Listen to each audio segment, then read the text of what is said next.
Ano ba pinagkaiba ni Suzuki Ertiga at ni Suzuki XL7? Kumpare! Good day mga kumpare! Today is Wednesday, April 8. Meron lang tayong konting i-discuss ngayong araw.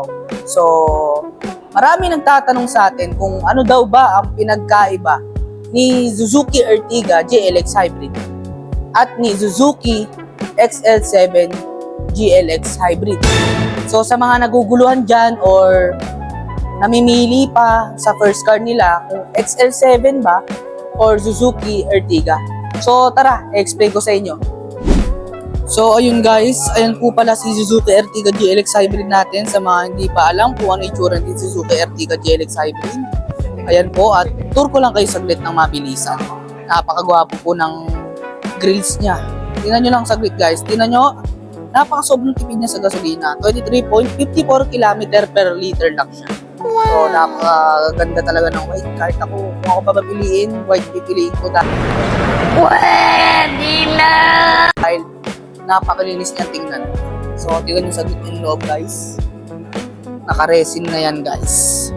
Napaka-elegante tingnan. Diba? Napakaluwag. 7-seaters na rin yan, guys. At napakalaking compartment. Pwede mong lagyan ng malalaking gamit o maraming gamit. Lahat yan natitiklop yan guys. So, napakaluwag diba? Tingnan nyo guys. Ang gwapo ni Suzuki Ertiga GLX Hybrid. Napakalinis tingnan, no?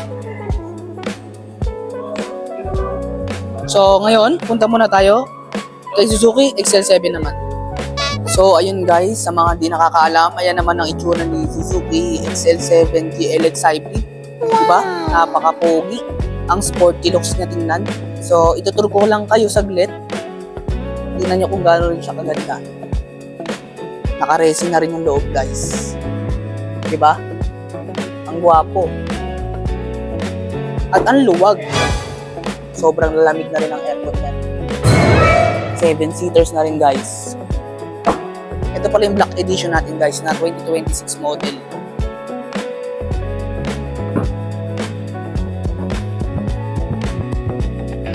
Seven to 8 seaters yan guys. Napaka-pogi. At sobrang tipid yan sa gasolina guys. Diba? Kaya ikaw, mag-isip-isip ka na.